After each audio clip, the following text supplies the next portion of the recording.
Okay, guys, how's it going?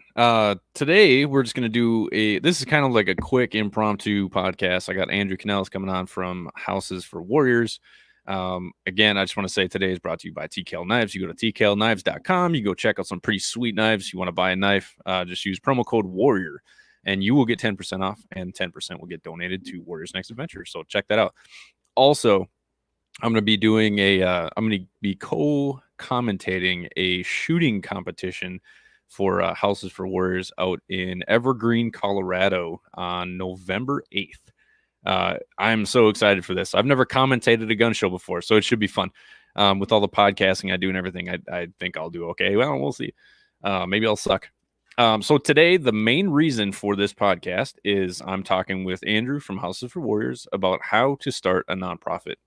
There's a group on Facebook called It's Defender Business. So if you are a security forces veteran and you own a business or you want to talk business, you can go to that group, you can join it, and we will talk a little bit about that. So hopefully it's shared on there. Yo, Andrew, how you doing? Good, brother. How you doing? Good, not too bad. Sorry, I'm looking on my phone here, trying to make sure we're in the group. Like I said, the whole reason for this is Jen from It's Defender Business asked us to do a talk about startups for nonprofits. So, one second here. First off, how you been? Oh, I'm good, man. Busy. Worked all weekend. That's the first thing about nonprofits is you never stop working. And Never. never. Everything becomes about your mission. So, yeah, today's a big day. We got a lot going on. So, we just got a fundraiser that our fundraising hero of October, a 17-year-old out of New Jersey, raised $10,000 for the Marine Corps marathon that he ran for us. So that's really exciting. That's a good. Yeah, dude, I saw that. That's weekend. Amazing. Yeah, that's our that was first supposed real to be support, like he was supposed to raise like $1,000 and turn into 10. It's like, holy shit. It's pretty amazing. Awesome. Okay, so we are live in It's Defender Business. So hopefully some of these guys that were wanting us to do a podcast are listening right now. So essentially what we're going to do today is we're going to talk about the how-to, how to start a nonprofit. So first off, I will start off with Warriors Next Adventure and just the basic. And then I'll have you talk about Houses for Warriors. So, so I started Warriors Next Adventure in 2019. A lot of you know it's a long backstory, so I'll just give it short and sweet. I had an attempted suicide back in 2015.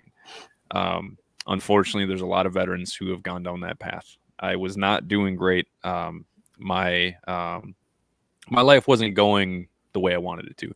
And so I figured I'd take the easy way out. Luckily, it didn't work. Shortly after that, I started studying depression. I started studying PTSD. I started studying, I started studying the brain, as much information as I could figure out on my own. And so throughout my studies, I started practicing Buddhism as well and started seeing the positive effects that Buddhism actually was having on my life. I am not a Buddhist. I tell people all the time, that's not what this whole nonprofit's about. However, I do take a lot of the lessons from that with self-awareness, forgiveness, acceptance, the basics. Stuff that has really helped me with my life. And what I did was I adjusted that and put it into a nonprofit, mixing in with recreational therapy. So getting out in nature, but also race cars and wolves and all kinds of crazy shit that it's turned into that I was not expecting. Simper Gumby, right? And then it just it started turning into a nationwide thing. So it's a long process, and that's kind of what we're going to talk about. So how did you get into Houses for Warriors? Yeah, so I started getting into real estate investing before I got my service dog.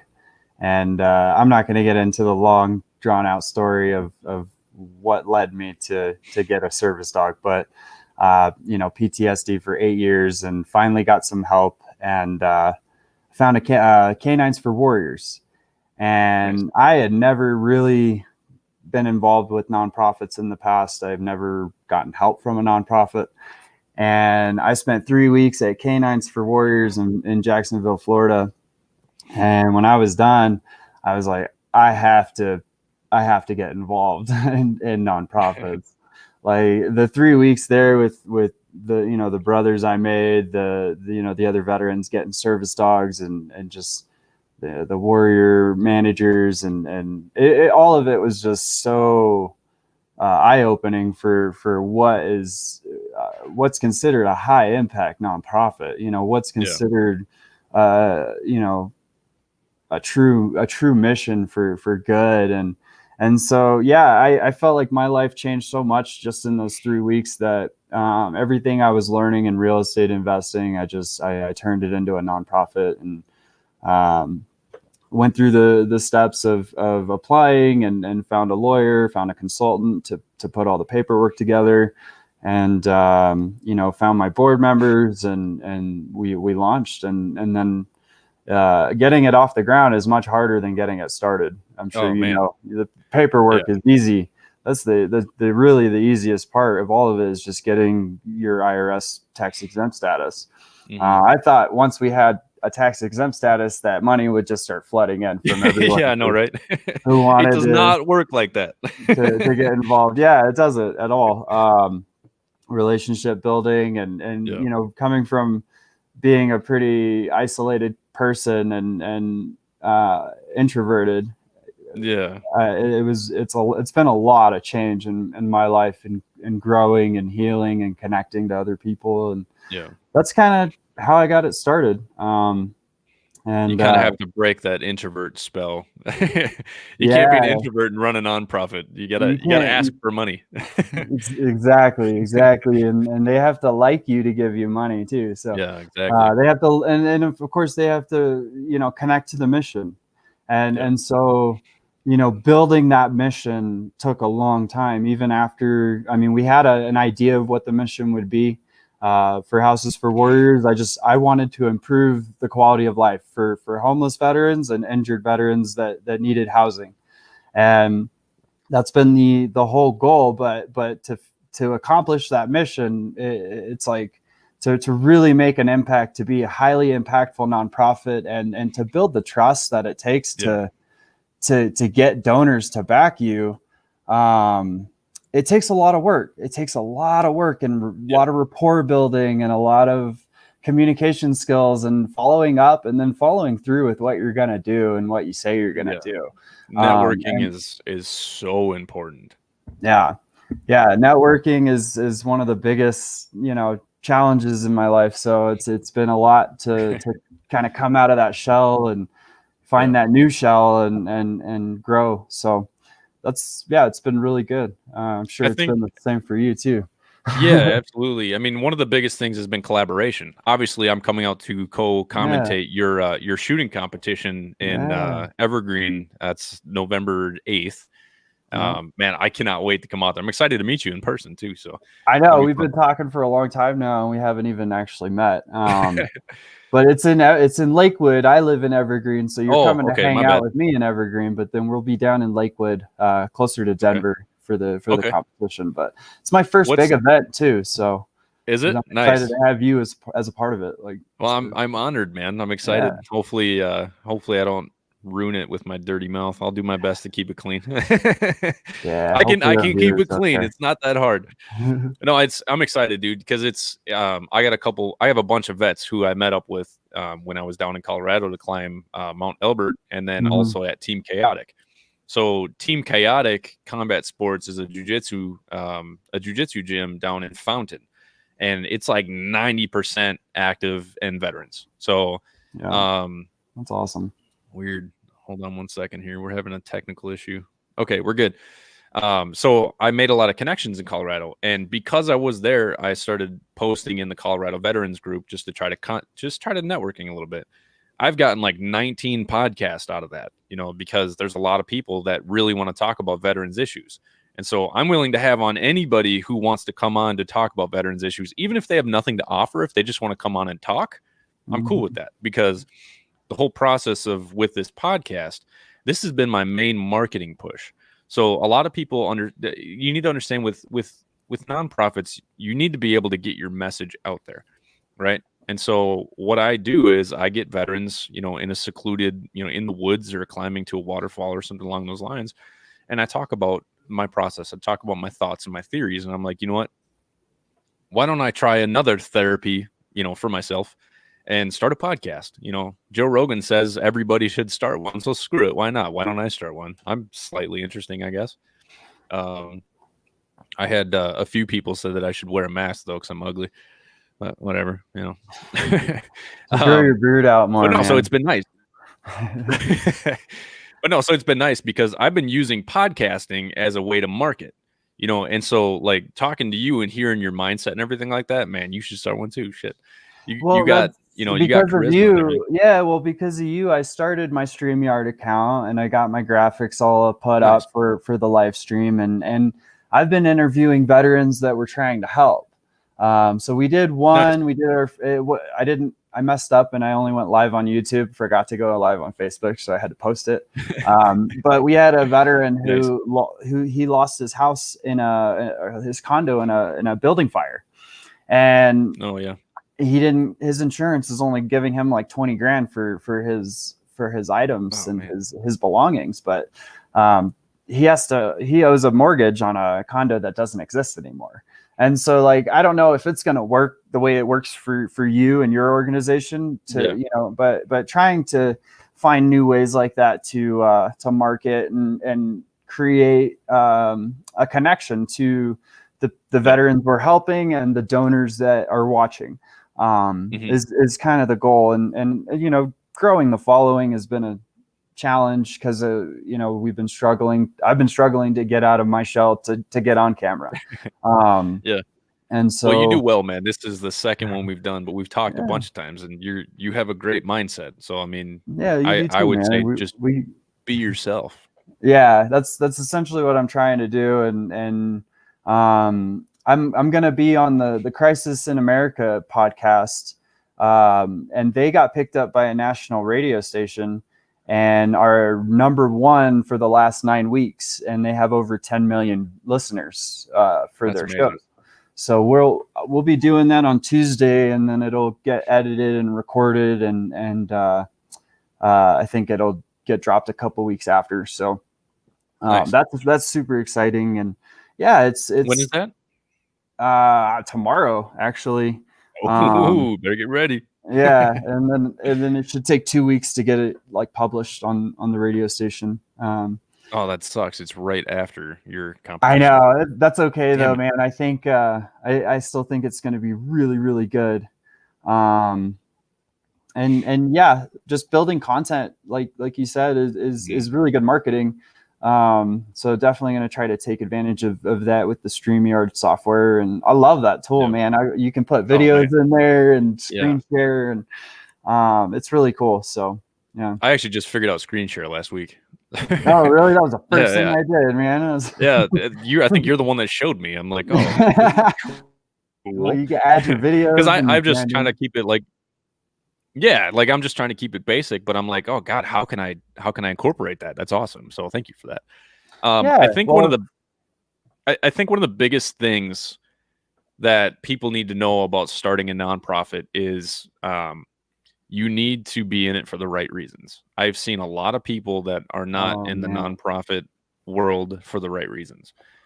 I'm not trying to say that I'm the best or anything like that. It has nothing to do with me. It's just the fact that you can see certain people that are in it for they're running it like a profit business, right? Yeah. Which I get it when it comes to like marketing and advertising, because I spend money on, boosting some posts on Facebook. If it's something that I think people need to see, or if it's something that I think will bring in donations, I'll boost it. So I spend probably $1,000 a year on promotional stuff on Facebook. But in turn, I usually get well over, I think last year I got $12,000 in donations just from Facebook, from people either sharing birthday fundraisers or people seeing some of the posts and, clicking on the fundraisers and stuff like that. So you can see the impressions on there, right?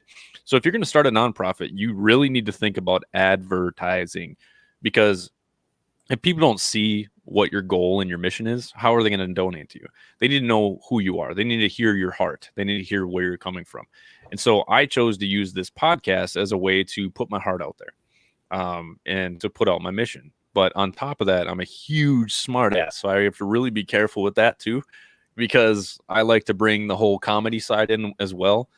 Because you got to think there's plenty of different types of veterans. So my goal mainly is to help veterans, whether it's to say something goofy to get people laughing on a shitty day, or to give some kind of content that's actually going to make them think differently about life and maybe improve a little bit, right? But it's always going to be a mix. So that's where I've had some people reach out to me, be like, "Hey, you should, try to be a little more professional on your podcast." I'm like, "No, this is my therapy as well." And veterans are going to connect to somebody who's real rather than somebody who's, in a suit and tie trying to tell them how to live their life, right? Somebody Right. who's open and vulnerable and actually able to talk about certain things that they've failed in the past. Because I often think that failure, failure will eventually turn into success. If you take that failure and you figure out, why did you fail? What did you get out of this failure? So have you had any failures in your podcast or in your nonprofit so far, like any kind of fundraisers or any kind of, ideals? Because we've had plenty. Yeah, no, that's I want to go back to your point first about Sure. the doing this for the right reasons, and you are so right, man. Yeah. Um, Staying focused on the mission Hmm. is really hard when you're worrying about money and you're Yeah. worrying about how to pay for it and all that stuff, and you kind of lose focus, and you have to really run this like a business too and figure out, Yep. okay, well, is this profitable? What's my ROI on this ad? Yep. And luckily nonprofits, like I shared with you, we get the Google Ads grant. I know that you're Yep. applying for yours now, which is really good. If you're a Yeah. 501c3 or thinking about it, Google has a list of resources, and I'm speaking to the viewers now. A list of resources for you guys for free YouTube account that you can monetize immediately. You get That's my next step. Thank you for that, by the way. Google for nonprofits, and then you get a Google Ads grant, which gives you up to $10,000 per month to run Google Ads and the search terms, and you only use what you use, and it actually takes a while to use all $10,000. It's taken me about 8 months to get up to the $7,000 mark, but we are using a lot now. Are your ROIs pretty good off of that? They're getting better. It's more about the click-through rate. Okay. Oh, It's okay. really, as long as you're getting clicks and views on the website and they're spending a certain amount of time on your website, the Google grant will stay active. But if you drop below that rate, you end up losing that grant, and you have to you have to modify your website, and you have to constantly be adding new content, new education, new blogs, new information, Okay. to stay relative in the SEO. And so, and then I wanted to say too, like, the reason why it's so important to be doing this for the right reasons is because there's so many who aren't. Hmm. And there's so many big organizations where CEOs are making millions of dollars. I want to read something that I got over the weekend. Yeah. Our marathon runner, his story went national online, Go and for we it. got a lot of donations. But we say, I got a message that said, "We wish we could support your organization, but programs like yours have been failing the needy veterans for decades. They do work for you poverty pimps getting filthy rich off the veterans' VA funding streams. Jesus Christ. You're all the best." Blah blah blah. I won't use their names on here. And that's the kind of reactions that are out there to Yeah. new startups and organizations. So I try to tell anyone who is thinking of starting one. It was told to me, and that's why I changed the way I structured my organization. But whatever you're trying to do, make sure you're not overlapping services. Make sure if what you want to do is already out there, support that nonprofit. Get involved Hmm. with them. Donate your time. Get a job with them. Yeah. Help them succeed, because so many times that we have a lot of nonprofits that get started for the same exact mission, and all of them end up failing because they didn't collaborate, or they didn't Yeah. connect and The merge, or people's unwillingness to collaborate is going to be the failure of veteran nonprofits. yes. And I luckily am working with Minnesota Military Exchange. They're here in Minnesota. So essentially what they are is they're an umbrella. They're putting all veteran services on one website. So you Oh, literally can cool. go there. You can click through. If you need mental health, you type in mental health, and boom, Warriors Next Adventure will pop up, or like any kind of fitness or anything like that. So you can label yourself and have like different hashtags or different connections. Mm-hmm. So like all the services that I provide all fall under every one of those umbrellas. So I think it's fantastic. And then eventually they're going to work on doing it nationwide as well. So all nonprofits will be on there, and veteran Good. businesses and services as well. So I think it's amazing an idea, and I'm so happy to be a part of it. And then I also collaborate with We Defy. We Defy is a veteran nonprofit who, if you're 80% or more disabled, they will pay for a full year scholarship for you to train jiu-jitsu, and they'll give you, I think it's 2 gis. So TJ Kreitzer was on my 4th podcast, and we talked about jiu-jitsu and how it's so healing for veterans because A, you're getting that physical exhaustion. B, you get to strangle people and feel a little bit better. But it's also a camaraderie, and so they're amazing. And then 22 Until Valhalla, Zach McGuffrey over in Kentucky. We've talked a lot about collaboration. We're going to try and do a mountain climb together, hopefully this year, or hopefully 2021, if not 2022. So they climb mountains, they give jiu-jitsu scholarships. And then, how's it for Warriors? You asked me to come out and do the co-host. I'm like, absolutely, for sure. Because A, Colorado's awesome. It's not a hard sell, but tickets were like $100. So I'm like, yeah, I'll just pay for it out of pocket. And so I think initially we had talked about, House of Warriors paying to fly me out and everything, but I thought about it. I was like, nah, screw that. I finally am getting disability and everything, and I have the money for it. And so it's like, why would I take money away from your fundraiser? So it's like, you know what? Fuck that. So we're just going to collaborate. We're going to try to raise as much money for you as possible. And it's the collaboration that is really going to get people to see that we're not in it for the money.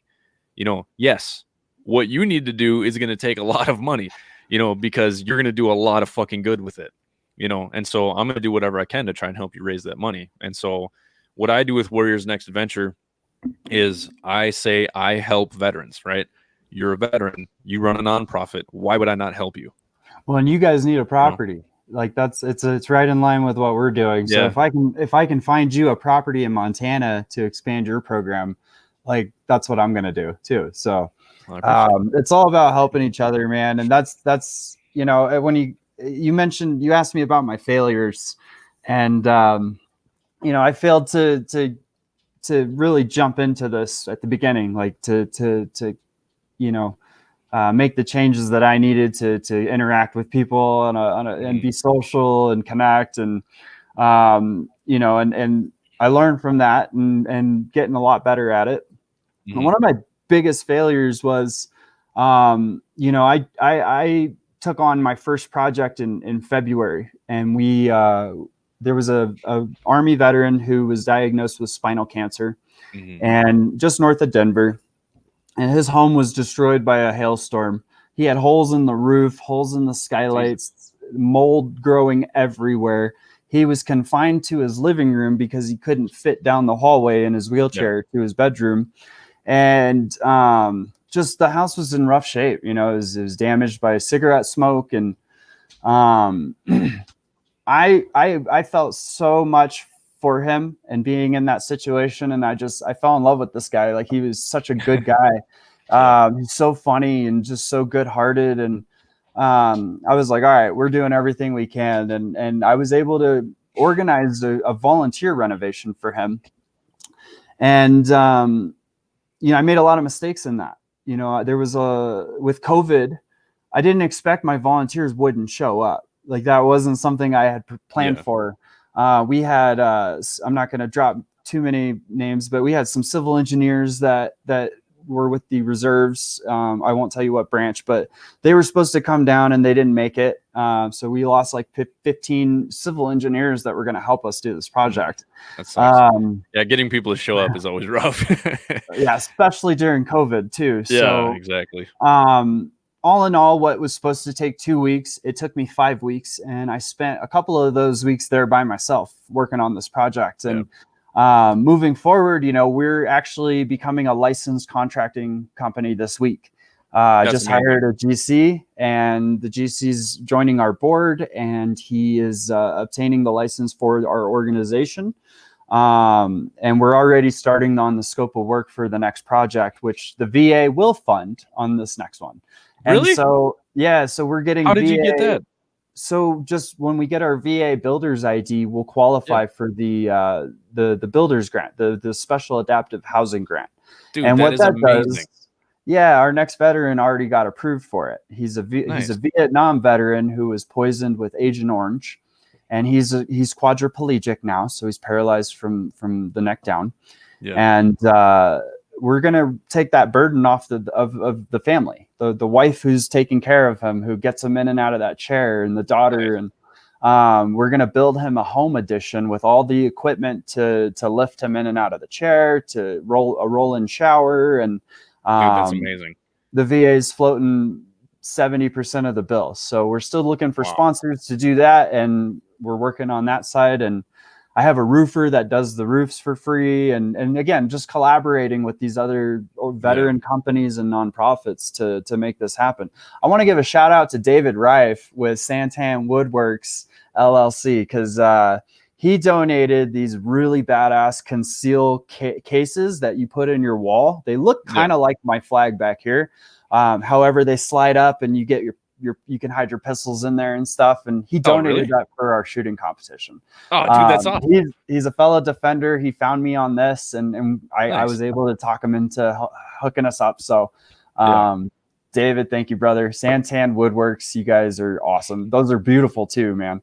And also let's shout out to Jen Marshall too for starting this defender business. Jen. Thanks, Jen. That's awesome. She got a good idea. Whole shitload of veterans, security forces veterans together, and it's amazing how many security forces guys are actually doing stuff like businesses and nonprofits. So Jen, I just want to say thank you. I really appreciate it. For that low ASVAB score too. I know, right? You need like a 32 to join or 32 to join security forces, but you need like a 33 to join the Air Force. No, it's pretty cool to see. Obviously all veterans, but it's the brotherhood, the security forces brotherhood, defender brothers. Yeah, no, sisters too. Like I see a lot of women businesses on here too, which is awesome. Like, like you said, man, it's so cool to be a part of like a group of entrepreneurs that are doing stuff and making it happen. How did we meet? I think it was the Colorado Veterans is how we got connected. I connected with you because I wanted to go on your trip out here in Colorado Springs, and then I didn't make it, man. I got so busy. That's right. But I was like, yo, the next one, or let me try to plan the next one for you guys. Like, I want to be involved with what you're doing too, because I used to be a rock climber. So I used to do mountaineering and rock climbing and mountain biking, and before I wrecked my legs, and I just haven't done it again. So I'm trying to get back into it. Yeah. We got the Minnesota bouldering project, or a Minneapolis bouldering project here in Minneapolis. Nice. I just don't like the whole COVID thing, man. So I haven't gotten anywhere really. I haven't done anything. So we won't get into the COVID thing, but I try to avoid some places. So plus with all the stuff. No. All the stuff going on in Minneapolis too. I stay out of Minneapolis, but crazy times, man. That's why we stay focused on our mission. All right. Exactly. That's exactly why doing this kind of good. And even if you don't fucking start one, go get involved with one. Go hit up Nick, go hit me up. Like if you're in Colorado and you want to get involved with what I'm doing, get involved with something beyond what you're doing for yourself. Because that's where real healing comes from, when you start paying it forward and you start helping others and being a part of other people's lives. And, when you get to a point where people are calling you because they're on the edge and they're like, what did you do? How do I get out of this situation? Like that feels amazing. And it's also really scary. Reaching out for help and being vulnerable. It's a scary thing to do. And then it's really scary when people reach out to you too. So you have to really step up and you have to decide if this is for you, if you want to get involved, especially when it comes to veterans, or homeless or drug addiction or any of the other mountain of problems that we're facing right now. So as a country, as a society, and as a community, as a veteran community. So, and I would say we need more veteran leaders too, because usually we have what it takes. We have the drive, we have the passion, because there's no more compassionate lifestyle than war. You know, you hear some of the Yeah. stories, and it's nothing but compassion. You know, I talked to I chat a little bit with Dakota Meyer, trying to get him to come to one of my jiu-jitsu events down in the Austin area. And we didn't really conversate too much, but he said he's interested, so that's good.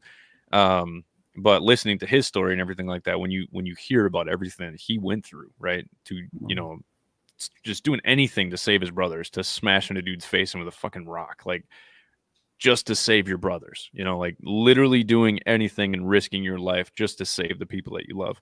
We can emulate that with a little less danger. But it has to do with just talking to people and reaching out and putting yourself out there and actually being that shooting star in the dark sky. And you look at the article that I wrote about the 6 principles. You got to look at who do you have around you. You got shooting stars, and then you also have black clouds. We can be those shooting stars for each other. Maybe if you think I'm a douche for saying that, you go be a shooting star for somebody else. Be that person that can actually answer that phone at 3:00 in the morning and say, "Hey, brother, don't fucking do it." Be the person you needed at your worst. Yes. All right. Be the father you needed when you were a kid. Be the person that you need in your life, that you've needed at the worst time in your life. If you can be that person, like, you can make a difference. And if you only make a difference in one person's life, like, you believe it or not, it has a ripple effect. Yeah. And it really is worth it. I think that it's the community that actually makes big things that happen in our country. I don't think that really that the government can achieve anything that it actually wants to achieve without the help of organizations and nonprofits and people who are in human services. That's what nonprofit is. For nonprofit, the industry of not-for-profit is, you're in human services. You are some way servicing other humans and being a part of progress and change in society. Exactly. And so, like, I wanted to share these books, if you don't mind, with anybody who does want to get involved with nonprofits. Fundraising for Social Change by Wiley. Kim Klein. Bring it back a little bit so we see the full. There you go. There we go. Kim Klein, Fundraise for Social Change. And then Reliable Fundraising in Unreliable Times. And this is another Klein book, Kim Klein. And then Patrick Kirby, you can find this guy on Facebook and he'll do a consultation with you. Nice. Fundraise Awesomer. And the reason why I'm showing you all fundraising books is because you can't do anything without money, and you can't do anything without fundraising. And if you're not fundraising, you're not doing anything. So those are the 3 most important books I'd say to get started in what you're doing. Absolutely. And I know you, and I know Nick is happy to answer questions. I'm happy to answer questions to anybody who wants to get started. And again, I'll try to, if you tell me an idea and I've already heard of it, I'm going to tell you to join that organization who's already doing it. Exactly. I'm not going to tell you how to start your own because it's not worth it. And I would never deter somebody from starting a nonprofit if that's truly what they want to do. But if they're looking to get involved, like I have plenty. Exactly. I have plenty of veterans, like this guy, Jesse, who recently found me. He's like, man, I had the same idea years ago, but I never did it. And I was like, beat you, bitch. He's actually helped me with grants and fundraising now. See? And so I'm like, dude, I need somebody like you to help me with that shit. Cause there's certain things that I am so busy with all the programs that I have, because I have 5 different functional operating programs, so I got the podcast, I got mountain climbing, I got the wolf dogs, I got jiu-jitsu, and then I got WNA racing. So we're busy, and now we're fixing up cars for veterans. And we also started doing community projects for veterans too. So it doesn't have to be necessarily veterans. So recently we had a Army Guard guy who reached out to a friend of mine who's in the Army as well. She said that he's deployed to Africa right now, and he's got 8 oak trees in his backyard, and he's got his wife at home. He's like, hey man, our landscaping company, bailed on us. So can you help us find another one? I was like, why don't we just go do it for you for free? He's like, are you sure? He's like, we got 8 oak trees. I was like, we got it. No big deal. So I get out there and I would talk to his wife, and I was like, you want us to rake up all the leaves or just some of them? Because holy shit, So I got a couple vets out there and we raked their leaves for her. No big deal. Doesn't cost any money. Doesn't need anything. So what it does do is those veterans who come out to help, they get to see that they're directly impacting somebody else's life by helping out a fellow vet who is deployed right now. Yeah. And then my buddy Joe from work, his wife recently had a stroke. He was watching. I don't know if he's watching anymore. I love you, Joe. But he was having some issues getting a ramp built to get his wife in and out of the house because she's going to be in a wheelchair from now on. Oh, And wow. so Kayla, one of my supervisors at work, Army veteran, she said, hey, Joe needs a ramp built and he's having some issues. She's like, you were a carpenter. And I'm like, fuck yeah, we'll do it. And so I have a problem. I'm just saying, hell yeah. And See, then that's what we do with the home Yeah. repairs. So it sounds like you're already doing what we're doing on your side of the town, your side of the state. So we need it, man. And so it's just like I stop and think, like, how can I help? One of the things I do for veterans when they reach out to me, I ask them, how can I help you? What do you need help with? Do you need help mentally, physically, emotionally, spiritually? You need some shit built for your house? Real quick here, Jen said, thank you. No problem, Jen. Again, thank you for starting this group. It's amazing. So Jen from It's Defender Business, if you were Air Force Security Forces and you run a business or you got questions about business, join that group. It's awesome. Lots of brothers in there. So thanks, Jen. So I started thinking, like, how can I help? And it's like, why can't we start doing community projects? I was like, okay, I'm trying to emulate that feeling that I get by helping veterans, by getting other veterans to be helping other people. So it goes back to the whole giving back thing, right? So veterans want to be a part of something, right? So help me build a ramp that's going to help somebody else's life be a little bit easier, right? And then Twin Cities Railing is going to donate like a $600 railing for this ramp that we built too. So cool. Yeah, we got to get all the stuff set up for that, the logistics and everything. And then I got another veteran. He lives outside of the metro, and apparently he's having some issues getting his wheelchair up the ramp. So we have to come up with a solution. We have to figure out how to get him snow tires for his scooter, or we have to figure out how to, like, we got to get a railing up, or maybe redo the ramp because it might be too much of it at a slant. Because I think ADA is like 1 foot for every inch of height gain. Let me see if Accessible Systems is out there. If there's an Accessible Systems company in your area, I have. They want to do ramps for anybody who needs ramps for me for my projects. So Nice. That's what I do. Anytime they need special adaptive housing or accessibility issues, like those are the projects that I'm taking on. Perfect. And I can pass on some resources for that. Yeah, I need help with that one. Yeah, that's why we just became a licensed construction company, because I can't rely on volunteers anymore. I have to have, unlike you, I can't help everyone. I know that I have limits to what I can actually do. Which is why I'm delegating a lot more now. I just hired my first like real salaried employee who's going to run our entire construction company.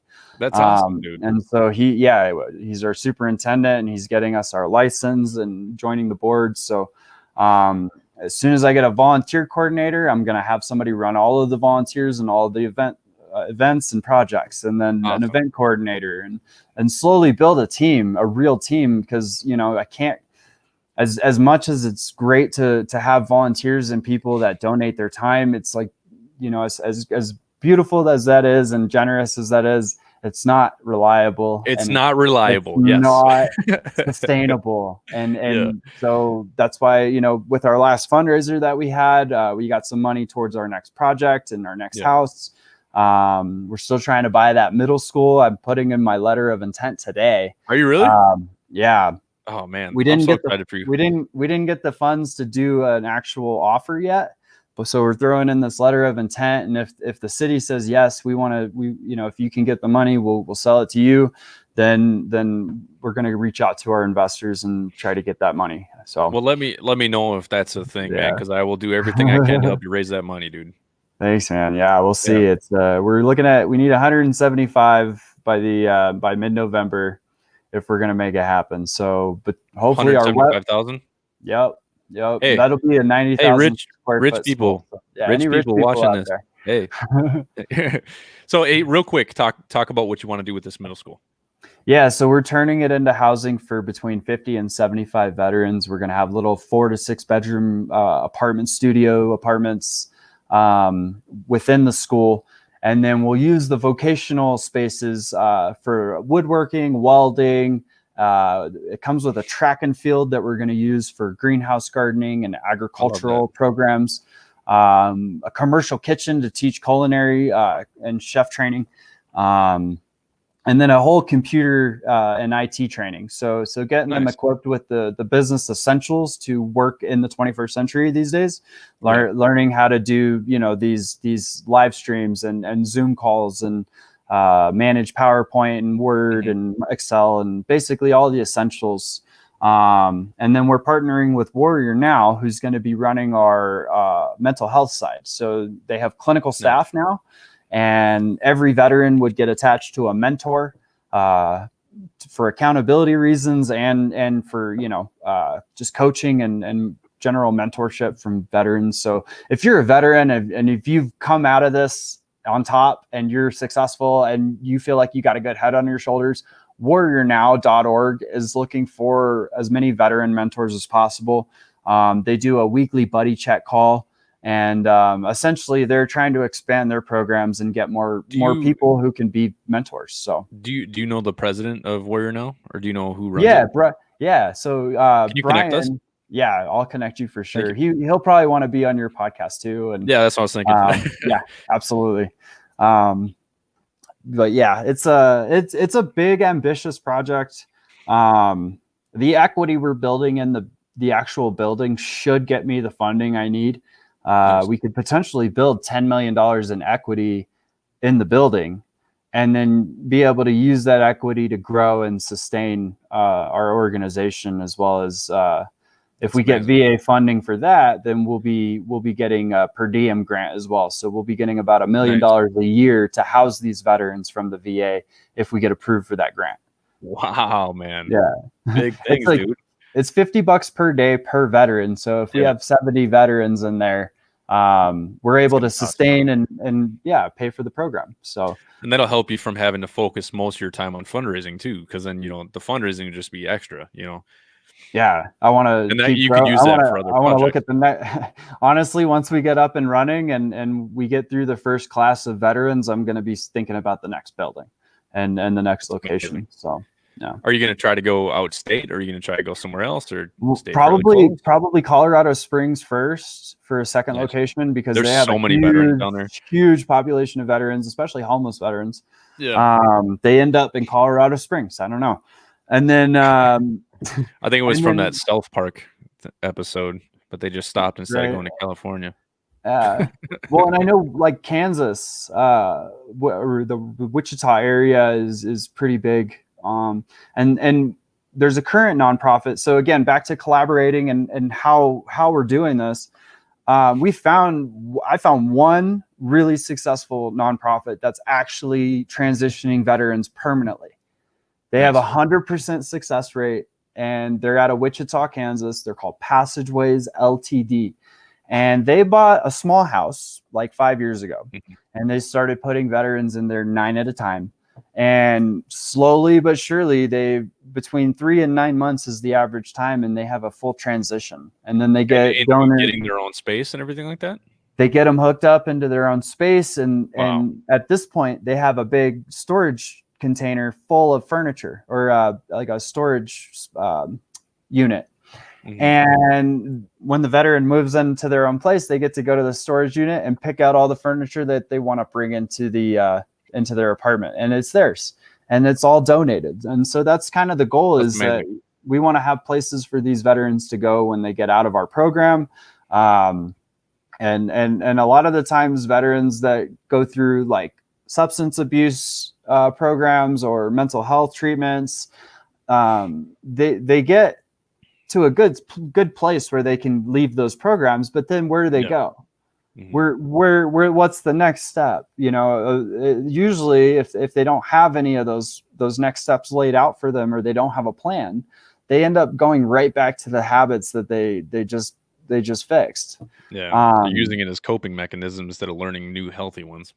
Yeah. Yeah. And I So think that's where the whole agriculture thing that you guys are going to be doing at the middle school is a great idea. At least give them something to do after the fact. well, and they can choose if they want to learn how to do gardening, they can join the agriculture program. If they want to learn how to be carpenters and woodworkers, they can do our woodworking program. You guys We're gonna have an auto shop too? No, we're having a welding shop and Nice. the computer lab. So Ooh, everyone will get the computer lab are training, you gonna and then like train them how to like do coding and stuff? not coding. I hear that's a rare breed of people who can actually do that, but mainly the basics. Most of these guys are kind of falling behind technology too. Especially if they're on the street, half of them don't have cell phones, half of them do. Some of them haven't touched a computer in years, or even sent an email. So getting them familiar with just the basics of how to survive in the 21st century, how to manage a checkbook, how to manage your financial account, and just be a functioning member of society again. I like that you're thinking about that, because there's plenty of people out there that just don't understand that there are people out there that don't know how to use the damn computer still. Or a cell phone. They've never touched exactly. the screen. Yeah. So the fact that you're thinking about those things, it makes me happy to know that those things are going to be covered, Yeah. It's important.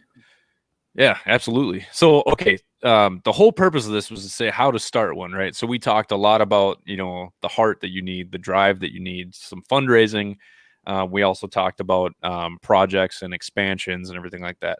I would say the most important thing for starting a nonprofit is Semper Gumby.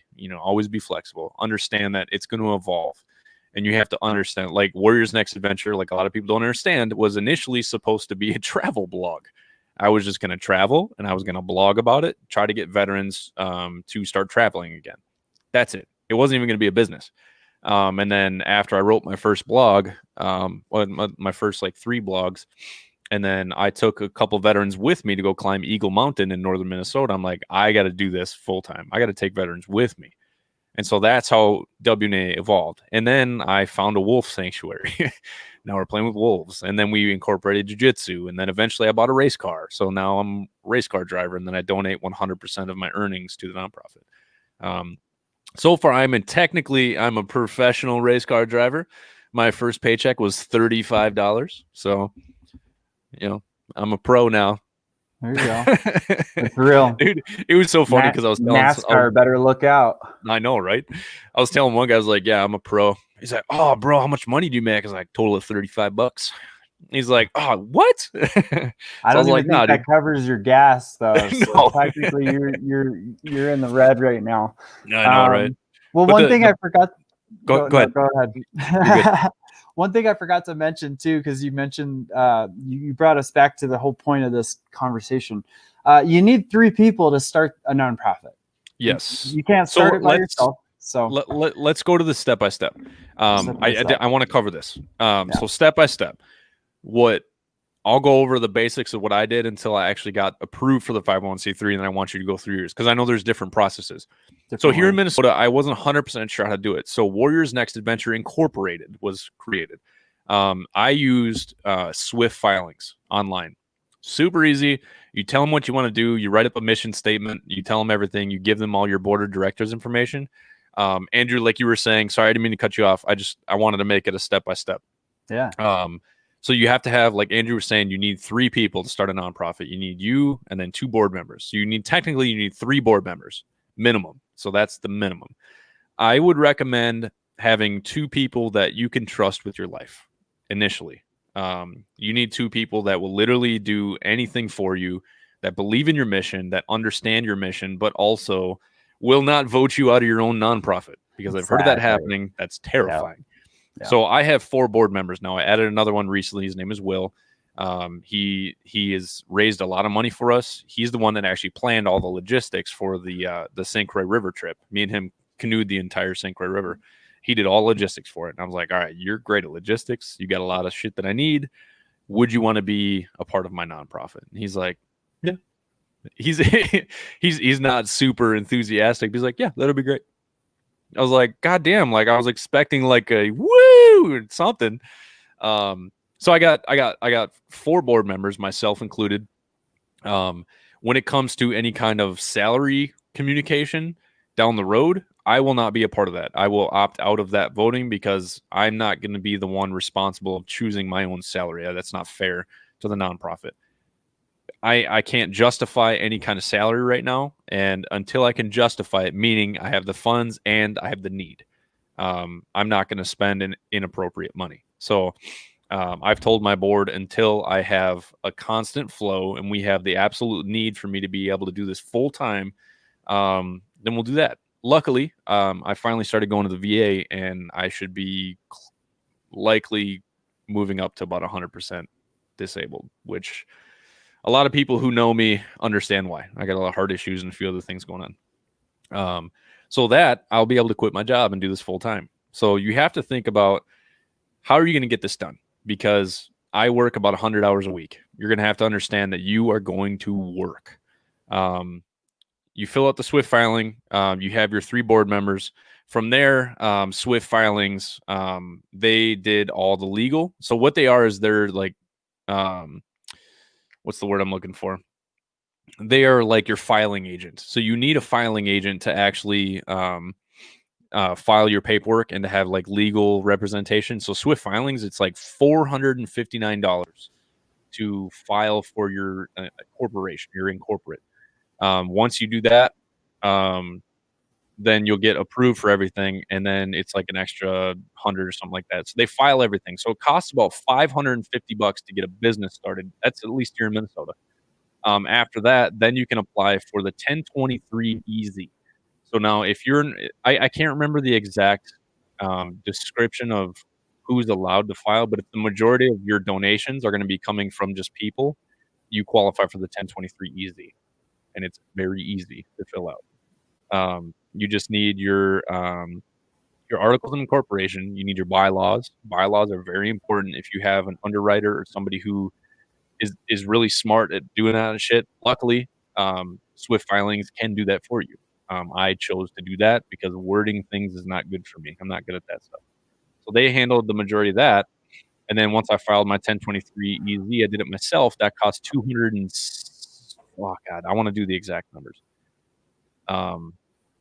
Let me look it up. So I filed my 1023 EZ, and then it went through. Took about 3 weeks, and then I was approved for my 501c3.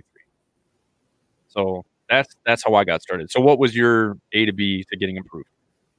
Yeah, so I actually skipped a few steps, and I decided that I wanted to incorporate as a 501c3 right away. So I found a tax attorney, a nonprofit consultant. It's Clark and Clark Nonprofits. My friend Tracy, who helped us out, she basically put together. They asked me, they do a good interview and send me a few questionnaires, and then they put together my bylaws. They underwrite my conflict of interest policy and my articles of incorporation, and we did the same thing, the easy 1023. And anyone who is expecting to do under $50,000 in your first operating year, you can apply for that, even if you don't stay under that $50,000 mark. It's kind of a weird thing. Like, yeah, I got it right here. Anticipate less than 50,000 annual for the first 3 years. Have already had less than 50,000 in receipts the past 3 years, or have any total value assets under $250,000. Yeah. So, and essentially you can go over that amount. It's just what you're expecting. And if you go over, then you end up, when you do your 990, you just annotate that and file that report appropriately. But essentially it was really easy. Within three weeks as well, I was approved. And it took about 3 weeks for me once I finally filed my 1023 as well. Yeah. And then obviously you got to open up a bank account, and you got to get your EIN.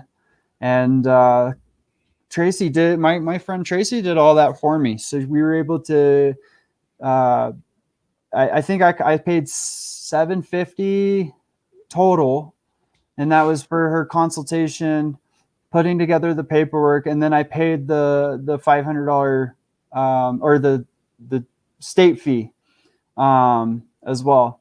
And so I think it was like $900 total is what I paid. It was 750 Um, total for us. yeah.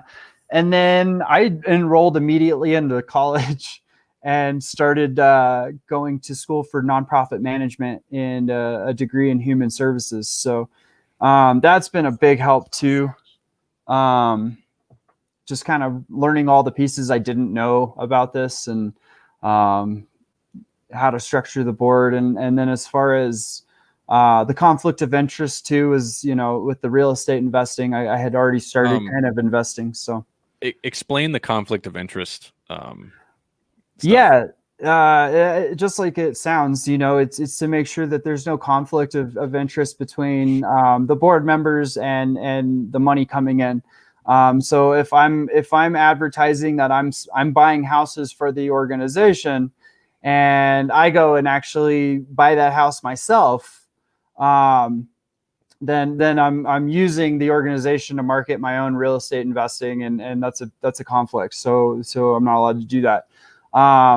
And it just kind of outlines the what would happen if that did happen. Basically, I put myself in a position to where if I mess up, then my board has the right to kick me off. And luckily, it's again, people that I would trust my life with are on my board as well. Family and my best friend, and who's also a veteran, an Army veteran, and an ambassador for Canines for Warriors as well. So, nice. It's just I wanted to build that trust. I didn't want to be the guy getting these messages calling me what did she call me, a poverty pimp. And I've been called a money sucking piece of shit. Yeah, and I got friends who run another organization at the Wolf Dog Sanctuary in Sedalia. He's got some people who write some bad things about him, and I'm like, dude, I get how hard this is, and I'm like, money doesn't always stretch as far as you think it will, and as far as you hope, and so things don't always go right. But as long as you're staying focused on the mission and actually using that money towards good. I don't take a salary. I actually pay my nonprofit $1,000 a month out of my disability. So getting to that 100% disabled point really helped me do this full time. That's what I'm trying to do, man. I'm trying to get in the same boat. I'm comfortable with the money I make, and I'm finally to a point where our donations cover the monthly expenses of our software, our CRM, and the marketing and stuff like that. And so we're starting to actually get an amount that we can use towards veterans, and so it just takes time. And I'd say, like, another part of this too is you're going to have a lot of people who doubt what you can do, or doubt that you're able to do what you say. There's some big organizations that have put a bad taste in veteran nonprofits. Like, I won't go into which one, but I'm sure we all know. Yeah, we all know what we're talking about. The scandals and you just millions and millions of dollars being funneled out of good people that expected good things to happen for veterans. One thing that doesn't. Go ahead. Sorry. One thing that doesn't make sense to me is that over the last decade, we've had a huge reduction in homelessness amongst veterans. 50% almost. It was over 80,000 veterans that were homeless in the United States back in like 2010. And today it's around 40,000 in the United States. So almost a 50% decrease. However, we've been at a steady 22 veterans committing suicide every day. And that hasn't changed. That hasn't gone down. And homelessness is the number one driver of suicide. Veterans are 5 times more likely to commit suicide. So what the hell's going on? Like, why is it that these things aren't happening, that the reduction in the suicide rate isn't reducing, even though half of the veterans have gotten off the street? And it's because, there's a lot of problems in the current services that are being offered. And you got these scandals happening, and people that truly, aren't staying focused on their mission and really just doing this for the wrong reasons. So it all kind of circles back to that. Like, exactly. And there's something that was just passed through today.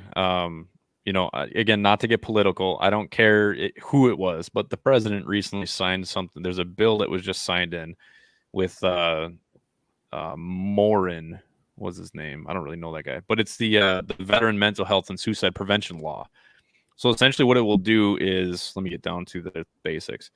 So the VA mental health workforce is supposed to be revamped, improving rural veterans' access to mental health care by increasing the number of locations, which is amazing.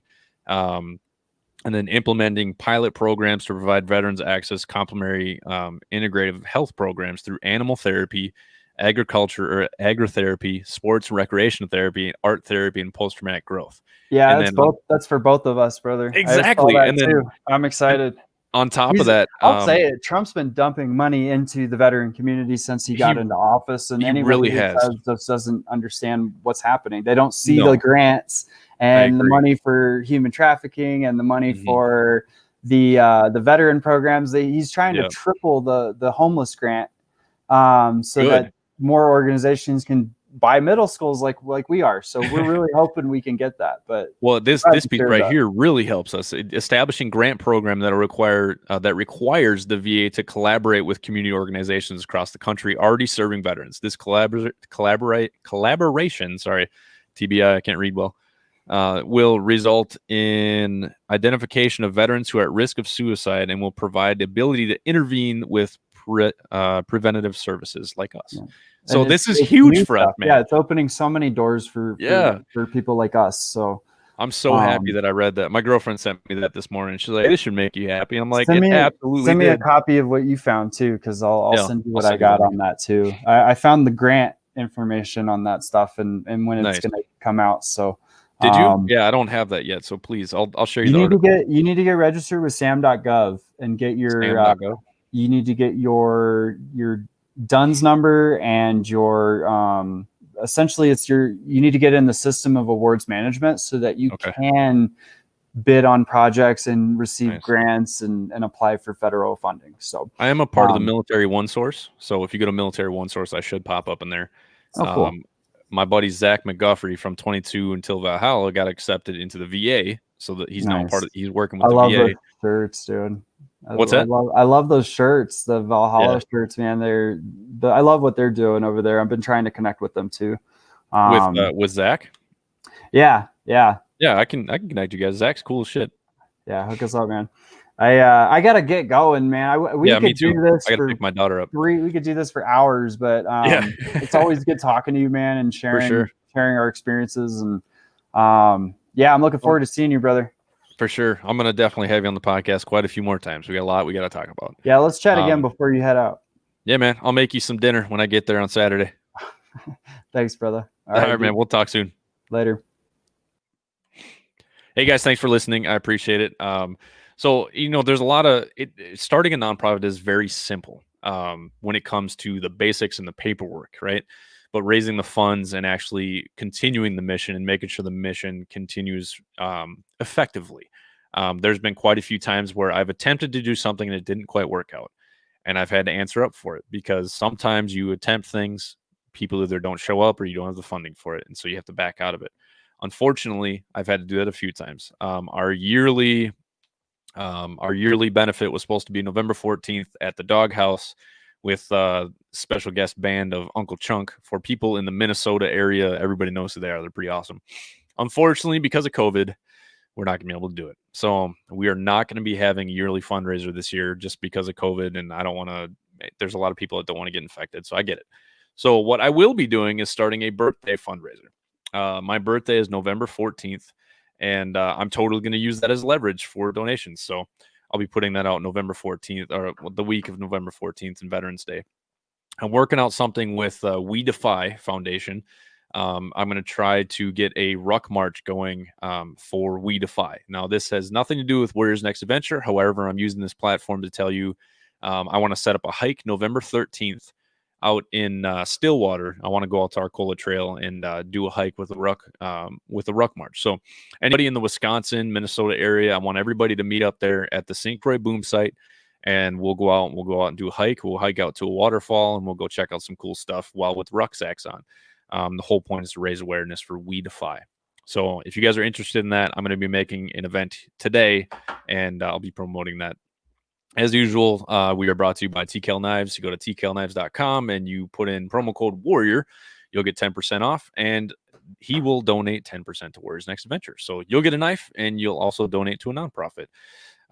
Thank you guys for listening. I love you guys. If you have any questions about starting a nonprofit, please contact me, contact Andrew, contact any of the other hundreds of successful veteran nonprofits that are out there.